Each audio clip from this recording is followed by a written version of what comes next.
If you have a fupa or a fat area around your belly that you want to lose, what is something that you can do? Well, the fupa or the fat area on your belly is just that, fat. So to lose body fat, you want to focus on maintaining muscle. There are 4 ways to change the way that your body looks. The first way is to gain fat. The second way is to lose fat.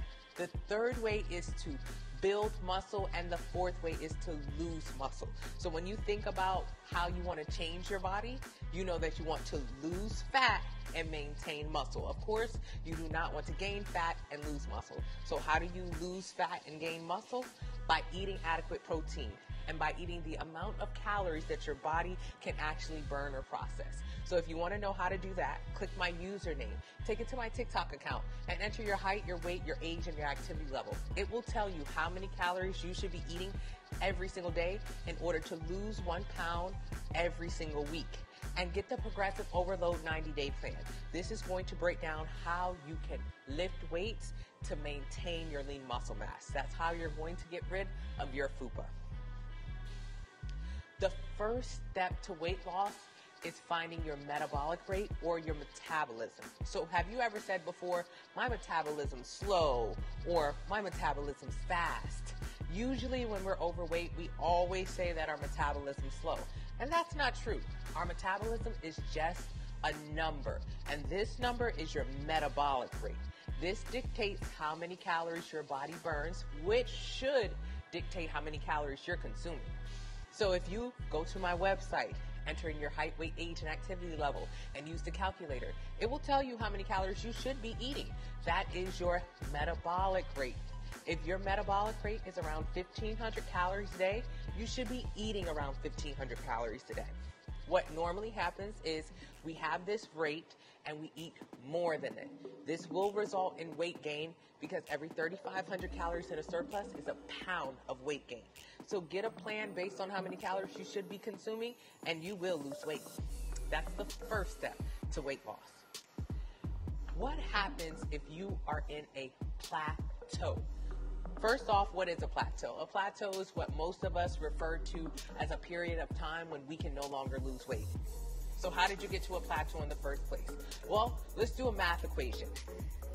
Your body has a certain amount of calories you should eat every single day. If you are overweight, that means you have eaten more than those calories. You've eaten in a surplus, and every 3,500 calories in a surplus is a pound of weight gain. And some of those additional calories are stored as fat. So if you've got a double chin, auntie arms, belly fat, those are all calories in a surplus. So when you are eating over your metabolic rate, you gain weight.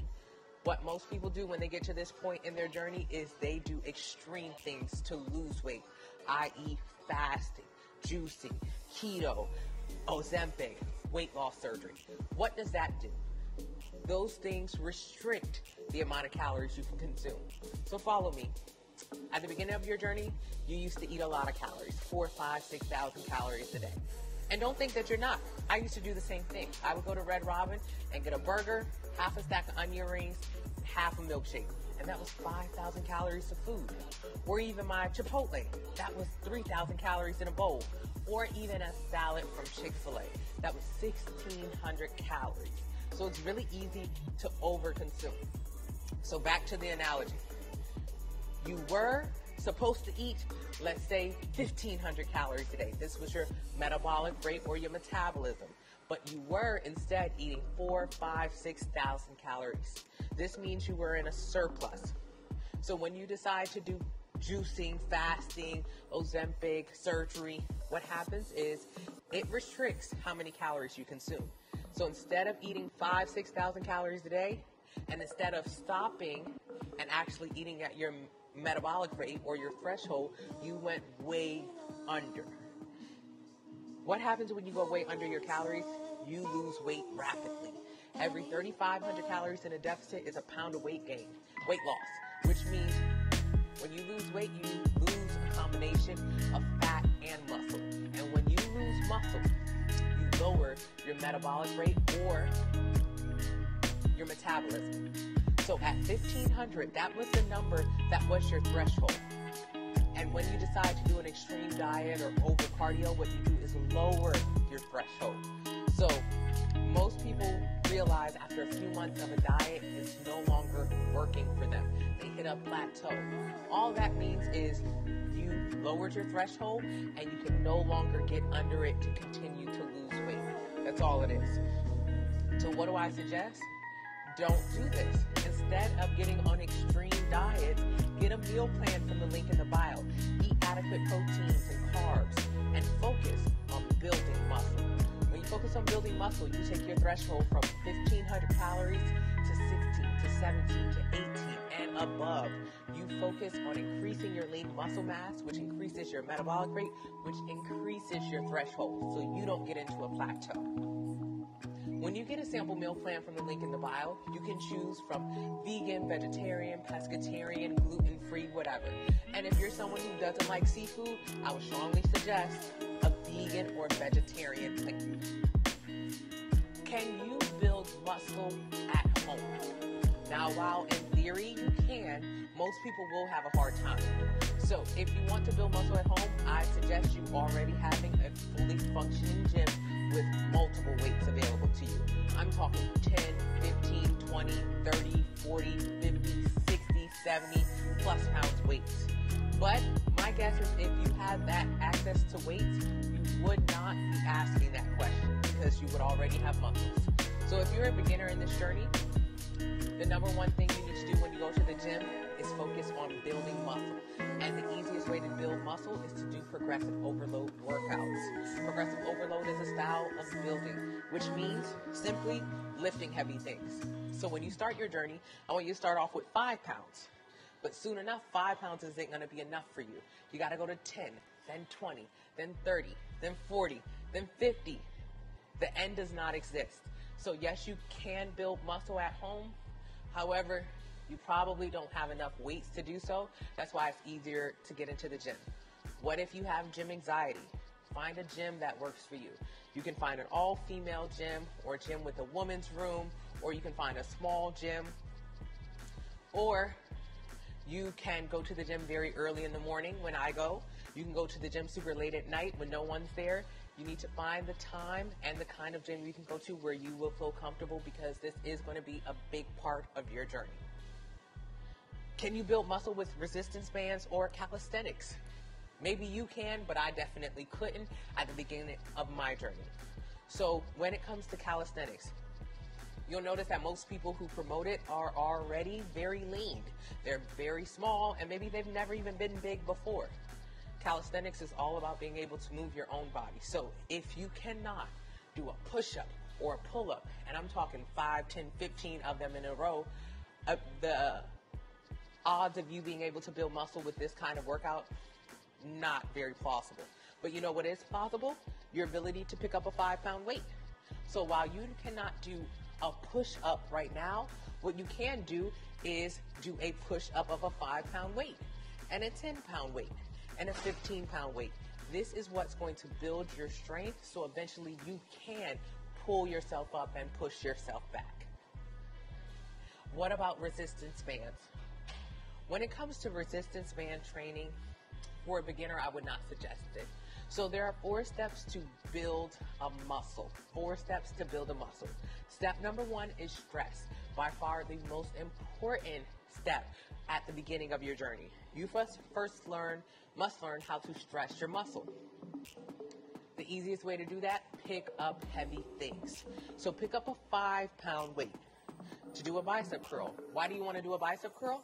Because if you've got big arms, auntie arms, flabby arms, bat wing arms, they have a lot of fat in them. And when you lose weight, you will lose the fat in them, but you may also lose the muscle in them. Building a bicep is what's going to hold your skin up so you're not left with a ton of flabby skin. So that's why it's really important to do bicep curls.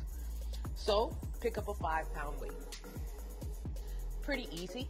You can do 15 of those. Now I want you to take a 60-second break in between and pick up a 10-pound weight. Oh, that's a little bit tougher for you. Yeah, I know, but you can still do 15. Great. Now take another break and pick up a 15-pound weight. That's going to be a lot tougher. So even though I'm saying these numbers, yours can be 2 pounds, 3 pounds, 5 pounds, whatever you have available. But once you get to a certain number, you'll see it is a lot harder to lift that weight. That is when you begin to build a muscle. So the 5 pounds, you didn't build any muscles. 10 pounds, you didn't build any muscles. But at that 15-pound weight, you're now starting to feel the stress of muscle building, which is required, muscle exhaustion. And then take another break. I want you to do 4 rounds. If you get my progressive overload workout split, it's going to have all of this information in there for you. And it's available in the link in the bio. So after your last break, pick up the big weights. When you pick up the big weights, what you'll notice is it is tough. You can't do 15 of those. You can barely do 10. That is muscle exhaustion or stress, and that is what is required to build a muscle. If you attempted to do the same thing with a resistance band, you'll find that you would have to do 100 reps with a resistance band. You know, I'm just saying this number, but you would have to do 100 reps with a resistance band in order to feel that level of stress. But the reality is you would never get to 100 reps. You would become tired well before your body reaches that point of stress. And being tired is not a sign of muscle building. So can you build muscle with resistance bands for a beginner? No. What are my tips for people who are easily short of breath? Cardio. I want you to do 30 minutes of cardio every single day. This is how you're going to increase your cardiovascular. I want you to get a fitness watch from the link in the bio. These watches track your sleep, your steps, and a bunch of other amazing things. So while 30 minutes of cardio every single day is what I want you to do, I also need you to hit 8,000 to 10,000 steps a day. This is how you're going to increase your cardiovascular strength so you don't get so winded. I want you to be able to walk and talk on a treadmill just like I am right now. And if you're at the beginning of your journey, you're going to find that very difficult. That's why we have to build up your strength. So get the watch, do 8,000 to 10,000 steps a day, 8,000 if you're a beginner, 10,000 if you've been doing this for a little while, and make sure you hit 30 minutes of cardio every morning. How to remove cellulite. This is a big question I get all the time. So what is cellulite?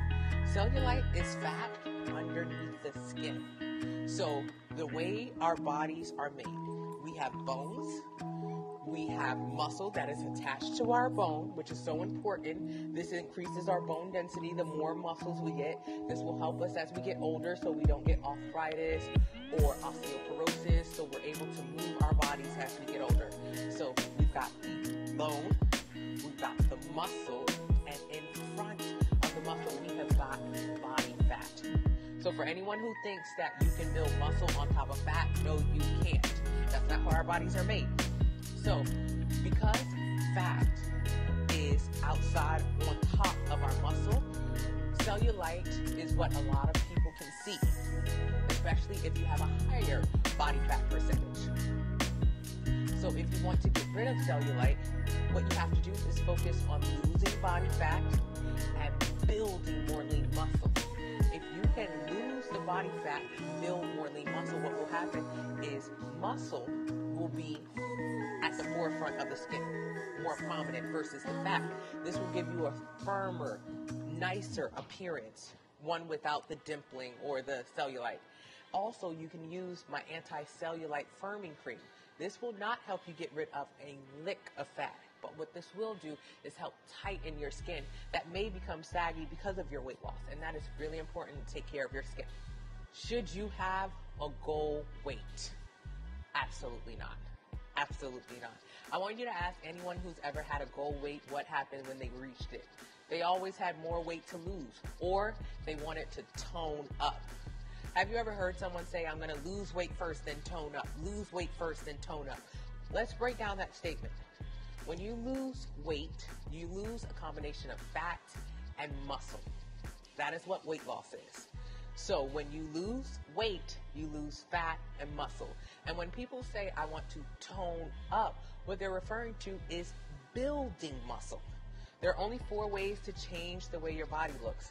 Gain fat, gain muscle, lose muscle.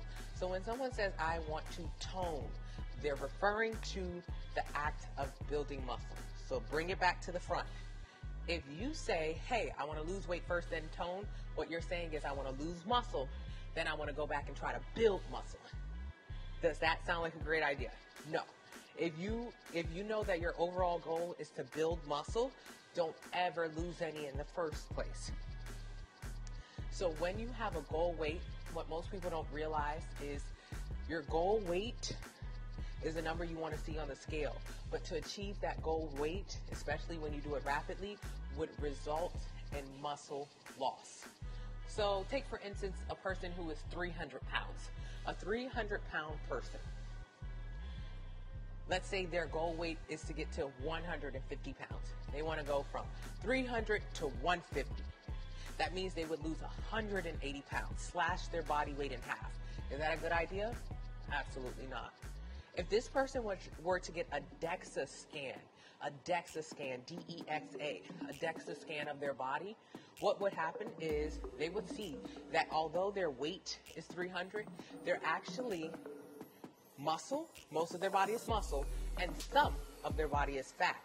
So I'm throwing these numbers out here, but let's say a 300-pound person has 180 pounds of muscle. That is incredible. And 120 pounds of fat. That's not a big deal. At minimum, the lowest weight they should ever consider going is 180. Because remember, our goal is to never lose a lick of muscle. So at minimum, the lowest weight is 180. And since it is impossible to get to zero body fat percentage, and a healthy body fat percentage is 20%, they would want to be 180 plus 20%. That puts you at 216 pounds. So from 300, your goal should be to get to 216, because you would maintain your body mass, your lean muscle mass, and you would keep some body fat to stay healthy. So at 300 pounds, your goal is not to slash it in half and get to 150. Your goal is actually just to lose, your goal is just to lose about 74 pounds of fat, 84 pounds of fat. That is it. And that's easy. You can do that by clicking the link in my bio. Enter your height, your weight, your age, your activity level. It'll tell you how many calories you should eat every single day to lose 1 pound a week. Get a sample meal plan based on that number so you can focus on lowering your body fat percentage and getting the body you truly want. Not cutting lean muscle mass. Because if you were 300 and you got down to 150, that person would have lost 30 pounds of muscle. And it takes years to build muscle. Most people on average will only build 10 to 15 pounds of muscle every year. A beginner may put on 20 to 25 pounds of muscle. So, for instance, if you lost 30 pounds of muscle in a year from extreme dieting, keto, juicing, Ozempic, weight loss surgery, it may take you 3 years to build it back. So don't ever lose it. Follow a meal plan and focus just on fat loss. Is it healthy to have one meal a day? While it can be healthy to have one meal a day, what you'll find is you're not eating. When you're not eating early in the morning or throughout your entire day when you're using your body and you need the energy, normally what we'll do is have a really big meal at the end of the day. And if you have a super big meal at the end of the day, that big meal may be 3, 4, 5, 6, 7,000 calories. And if you're only supposed to eat about 2,000 calories a day, click the link in my bio and use the calculator. It'll tell you how many calories you should be eating every single day. That big meal can take you over your calorie goals. So even though it was just one meal, if it is over how many calories your body can process that day, you will gain weight. So while it can be healthy, it still can be too many calories. So what people on my meal plan do is they figure out how many calories they should be eating throughout the entire day. They get a meal plan that breaks it down into 5 meals for them, and they eat every 2.5 to 3 hours. Why? Because if you're eating, you don't have the time to get hungry. And if you're not hungry, you do not have the inclination to overeat. Most of the time, we're just not eating all through the day, and then we're overeating all night. So let's stop that bad habit. Does it matter if you do cardio before or after weightlifting? No. Cardio can be done before and or after weightlifting. You'll see lots of opinions on when it is best to do it, but whenever you can do it in your schedule, that's going to be the best time. I personally do both, and they work out great. Is it okay for pregnant women to do my meal plan? I would tell you to ask your doctor, see how many calories you should be consuming for you and your future bundle of joy, and then get a plan based on that. What should you do if you're insulin resistant? The first thing I want you to know is, how did you become insulin resistant? If you're like majority of people who are insulin resistant, you became that way from being overweight or obese, like 42% of all Americans. So, how did you become overweight or obese? By overeating. The only way to become overweight is by overeating. Now, I'm not saying that you are a binger or that you order 5 and 6 meals when you go out to eat. I'm saying the amount of calories that you are consuming exceeds the amount of calories that you are burning. Click my username, take it to my TikTok account, enter your height, your weight, your age, your activity level. It will tell you right now how many calories you should be consuming. And if you don't believe me, use the calculator. It's absolutely free. If it says you should be consuming around 2,200 calories a day, I want on tomorrow you to pay attention to how many calories you consume. If you go to Starbucks, is your coffee 600 or 700 calories? It may be. If you go to Chipotle, is your bowl 3,000 calories worth of food? Mine's was. If you have a sweet tooth, are you grabbing a 600 calorie bar at the grocery store?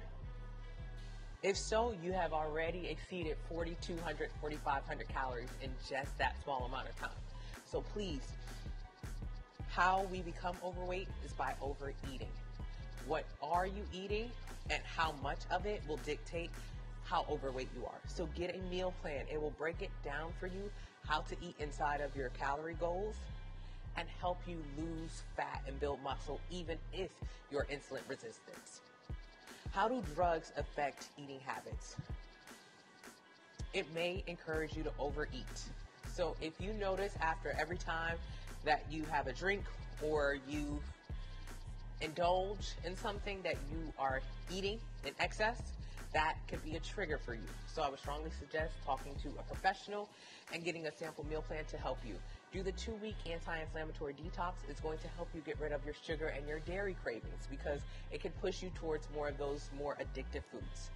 Do you need a food scale to track your calories? Well, I would say you do. In the beginning of your journey, you don't know how much you're eating. If I said, hey, can you go get me a serving of rice? You may bring me back 20 ounces of rice, which is 5 times more than I need, and maybe what you need. So a food scale, which is available in the link in the bio, is something that I strongly suggest everyone start their weight loss journey with. You first need to know how much food you're eating, and it will really blow your mind when you see what a portion is supposed to be for you versus what you've been consuming. Think of it like going to the bank. If you go to the bank right now, banking institutions have been around since the beginning of time. Why? Because they measure. If you go to the bank right now and you say, hey, can I have $500? They would not give you a stack of money.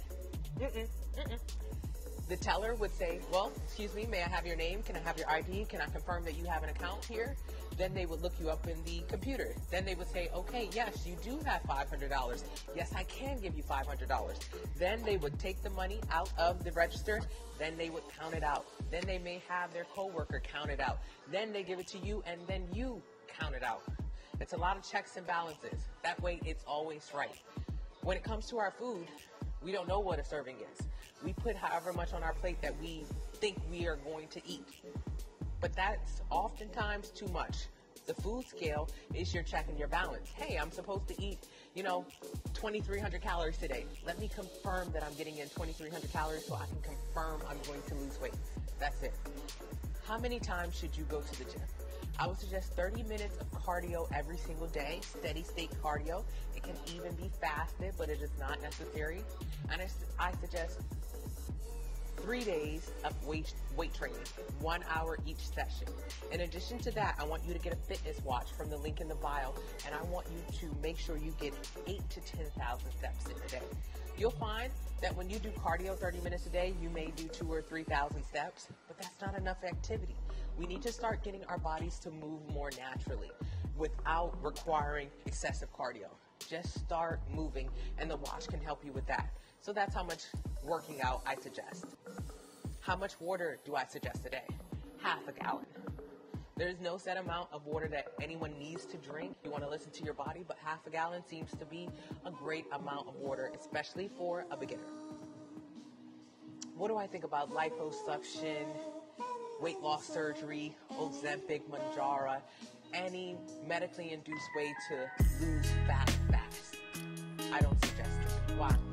Whatever you do to lose weight, you have to do the same thing to keep it off. Whatever you do to lose weight, you have to do the same exact thing to keep it off. So when you get liposuction, the doctor sucks fat out of your stomach or your buttocks or your arms. Excellent. You are 20 pounds lighter. Congratulations.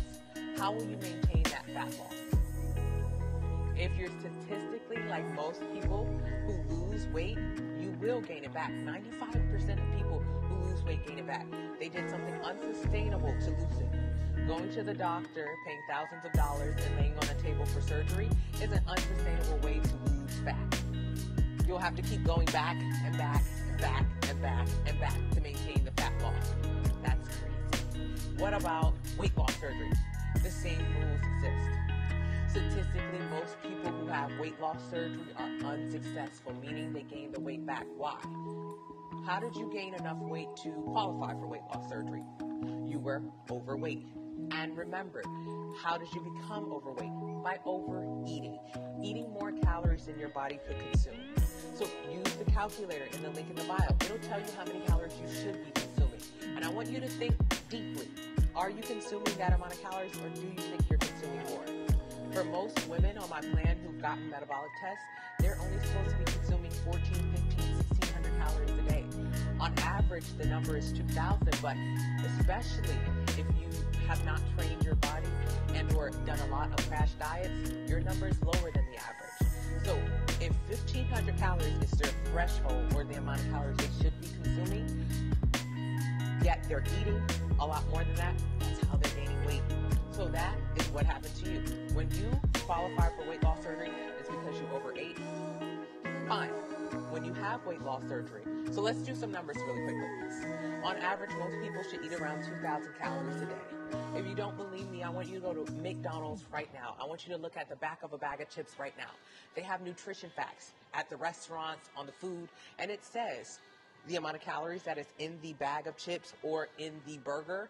And then at the bottom, it says, based on a 2,000 calorie diet to maintain your weight. This means that 2,000 calories is the standard for how many calories each person should be consuming to maintain their weight. Not even lose weight, but just maintain. Just maintain. You can go to Cheesecake Factory right now and get one slice of pizza.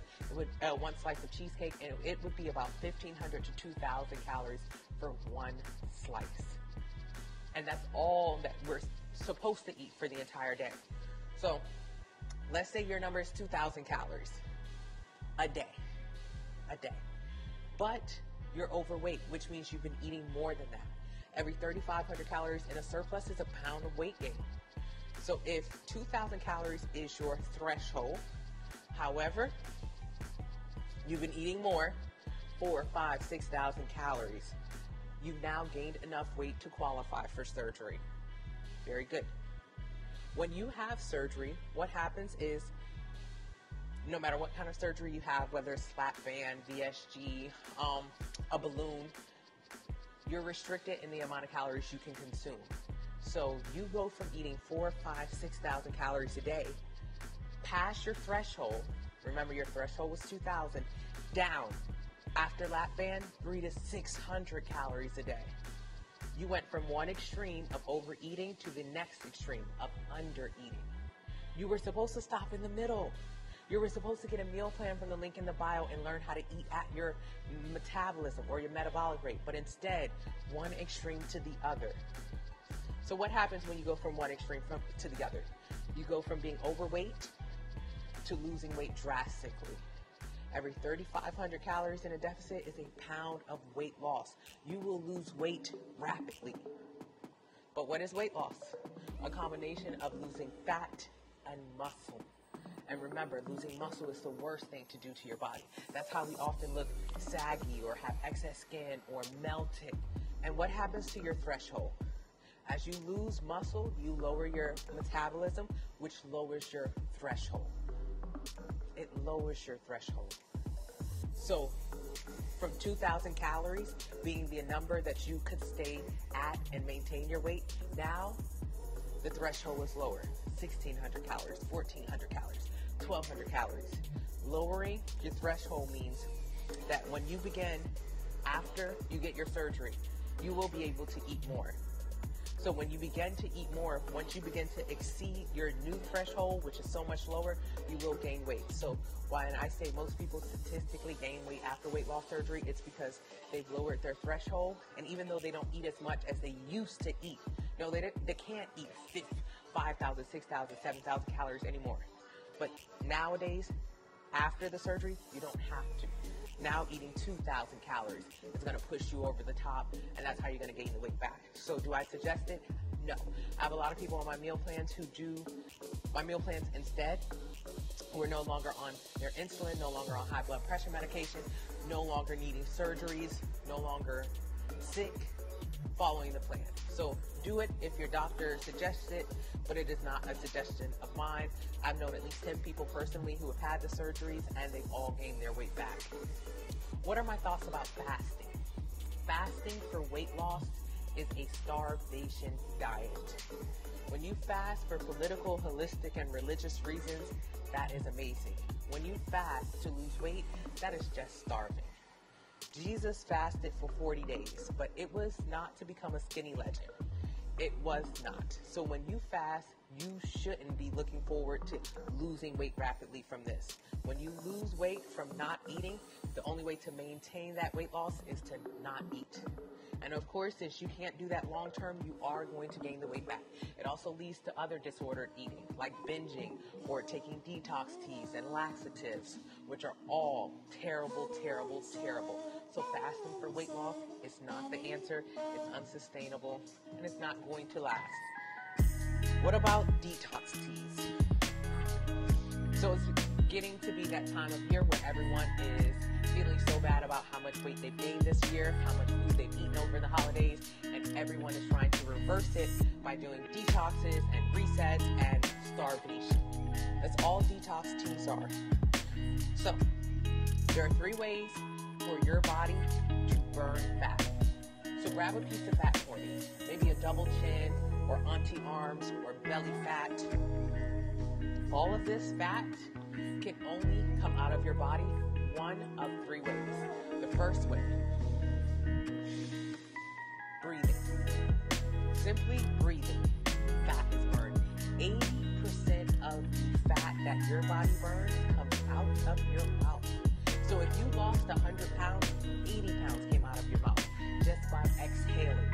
You don't have to be on a treadmill or going to a gym. You can be laying down on your couch. You will burn fat. What about the other 20%? It comes out of your pores and your urine, water. So what about detoxes?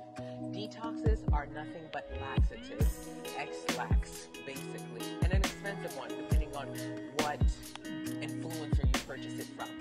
It's an expensive X-Lax. It makes you poop. And remember, fat will never, if you have a double chin, it will never come out of your butt. I promise you. Fat or a double chin will only come out of your body by breathing, your pores through sweat, and your urine. So when you take a detox tea, it makes you poop, poop, poop, poop, poop.